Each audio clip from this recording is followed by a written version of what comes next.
around 46 million Americans use tobacco products, and around 62% of American adults drink alcohol. That's according to data from the National Institute of Health and the Pew Research Center. Both are significant factors in head and neck cancers, but the CDC also says around 70% of throat cancers are linked to human papillomavirus, or HPV. We're talking about that in today's Health Watch. So joining me now is Dr. Seerat Poonia, head and neck surgeon at Swedish. Doctor, thank you so much for joining us today. I'm really glad to be here. Thanks for having me. Of course. First off, what do head and neck cancers look like in a person, and basically what are the symptoms? Yeah, so there's a wide variety of head and neck cancers that I treat. I treat skin cancer, cancers of the mouth that are often caused by smoking. And what we're talking about today is cancers of the throat. Often with cancers of the throat, we see them actually present once they've spread to the neck already. And so the majority of patients who I see who have an HPV-related cancer actually present to me with a neck lump.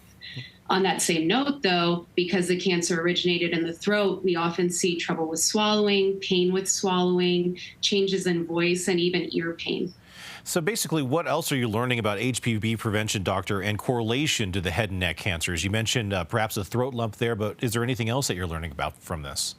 Absolutely. So HPV-related throat cancer is one of the fastest rising cancers that we see. The incidence has increased about 4 to 5-fold over the last 10 years, and we're very used to hearing about it in relation to cervical cancer.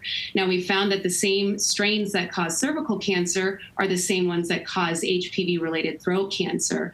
And that's why in talking about prevention, it's a little bit different than smoking and drinking, where we can say, avoid those activities. With this type of cancer, we have a prevention tool. We have the vaccine, which is essentially a preventative infection shot, but also cancer prevention. Yeah, so very, very much a silver lining there. In terms of other cancers, though, doctor, genetics plays a huge role in that. So are genetics, age, ancestry, does that also play a role in head and neck cancers too?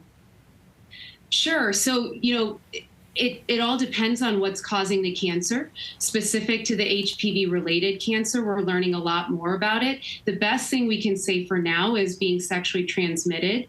An increased number of sexual partners can increase your risk of developing cancer, but we're still learning more about demographics, and we do see it more in male patients, but we see it in women as well. And that's why the vaccine is available to everyone.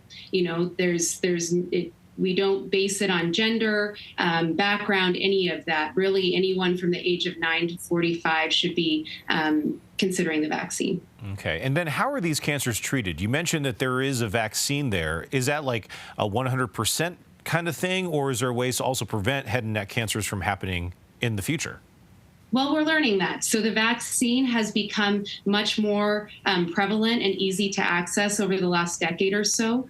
When it comes to treatment, the vaccine is really just for prevention. It's not going to treat you once the cancer infection, or the infection has caused the cancer. Now, cancer caused by the HPV the HPV infection, cancer in the throat can be very easily treated. So, 95% of patients who are treated or have cancer of any stage will survive. And so there's a combination of treatments, whether it's surgery, radiation, or chemotherapy that we can use to treat this cancer and cure it. Sounds like you just got to be more proactive towards your health, really, for anything as well. Dr. Seerat Poonia, head and neck surgeon at Swedish, thank you so much for joining us today. We appreciate it. And don't forget, you can watch all of our health interviews right now on cbscolorado.com.